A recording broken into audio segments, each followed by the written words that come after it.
ఏమైంది బేటా, నువ్వెందుకు ఒక్కసారి అనిపిస్తుంది మేము బాధలు ఎవరికి చెప్పుకోలేవు, మాకు అర్థం కాదు. వచ్చినాం కదా. మళ్ళీ అన్నం ఆకలి అవుతుంది పెట్టండి అంటే ఎన్నిసార్లు తింటారు, బిచ్చపోలని అంటారు.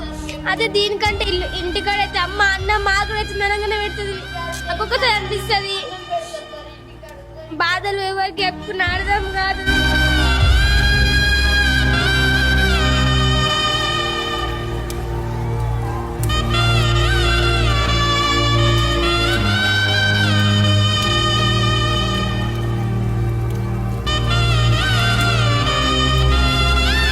ఒక గవర్నమెంట్ రెసిడెన్షియల్ స్కూల్స్ కావచ్చు, ఒక హాస్టల్లో ఎంత దారుణం ఉంది పరిస్థితి. ఏడుస్తున్నారు సార్.